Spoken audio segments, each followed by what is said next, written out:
I'm Ron Marshalsea, and this is your Sports Update.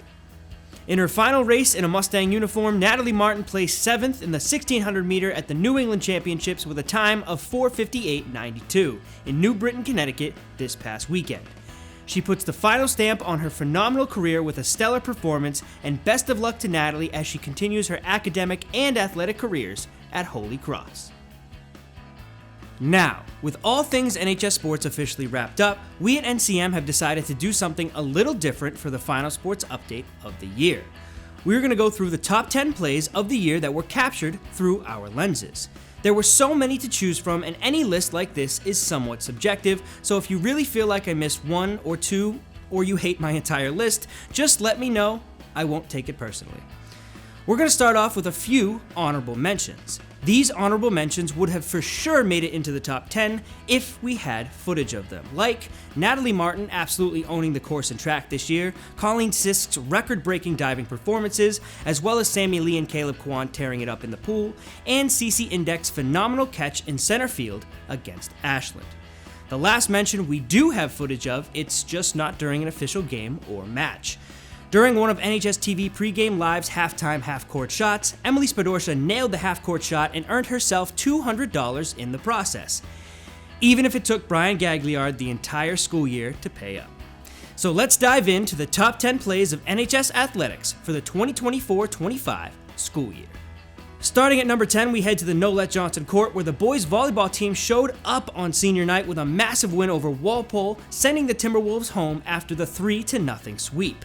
This whole match has highlights from the entire team, including the three seniors Mateo Diaz, Sebastian Eugene, and Xavier Watkins, so to watch that on demand in full, as well as anything else on this list, head to norwoodcommunitymedia.org. And at number 9, Bridget Sopel qualified for states in the 100 breaststroke against Medfield at the final regular season meet of the year. Sopel needed to beat 1:16.48, and she did it in 1:15.58, almost a full second to spare. NCM had Joe Panola and Sarah Sullivan on the call for this state qualifying moment. She's got about 6 seconds to do it in the event. 14, 15, yes. And she gets it. She qualified. Oh, that is fantastic. What a swim by Bridget Sopel. And a deafening cheer here at Blue Hills Pool. Bridget Sopel has qualified for states in the girls' 100 breast with a time of 1:15.58. And coming in at number 8, the boys soccer team put on a passing clinic against Dedham to snag a goal towards the end of this game. The Mustangs had 7 quick passes in succession, leading to senior Evans Bento burying it to put Norwood on the board. Clinic, ball out front, middle, and they get a goal! Oh, the Mustangs connect here and make it a 1-goal game. Number 7 keeps Dedham as the opponent as junior Isla Wilson makes a beautiful move past a Marauder defender, nails the top shelf shot, and gets fired up as she celebrates with her Mustang teammates. And we'll stay on the ice for number 6 with junior Jason Gillis on a breakaway in the round of 32 win against Dartmouth. Gillis gets spun around, keeps his footing, and only loses it as he shoots the puck, getting it by the goalie for the third goal of the Mustangs' 10-2 win over Dartmouth. And number 5 is pure strength and power as senior Drew Bartuka on senior night against Holliston lifts his opponent completely off the mat and lets gravity do the rest, slamming the Holliston wrestler, getting the pin and the win.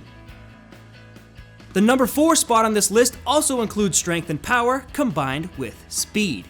Senior and TVL Large Offensive Player of the Year Jack Dwyer broke this massive touchdown against Canton. After making a nice juke, he used his favorite move, the stiff arm, to shed a tackle on the way to the end zone. And coming in at number 3 is freshman Allie O'Neill on the back turf. After she had already scored a few goals, she decided scoring normally just wasn't enough, so she fires a shot over her back shoulder and gets it past the Holliston goalie. And at number 2, the field hockey team staying alive and going back to the state championship is because of this incredible goal. Off a corner pass from Bridget Connolly, Ava Hines places the ball perfectly with Shay Larkey tipping it in over the Canton goalie and 2 defenders to tie the game up at 2 heading into the 4th quarter. Connolly scored the winning goal with 8 seconds left in regulation to help send the Mustangs back to the state championship. And finally, at number 1, the boys basketball team had a real close back and forth game with Dedham on January 11th of this year at none other than the court of the TD Garden. Late foul trouble for the Marauders swung the momentum Norwood's way, and with the Mustangs starting 5 out there for the final 12.8 seconds and the score tied at 48, it was Norwood's ball. Caden Sheehan inbounded the ball to Brian Dearborn, who brought it up the near side of the court, lobbed it up to Alex Ukimchik, and he nailed the bucket with 6 seconds left in the game. Dedham stepped out of bounds, leading to a Sheehan to Larky pass and a Mustang celebration on the TD Garden parquet 7 months after the Celtics won their 17th championship on the very same floor.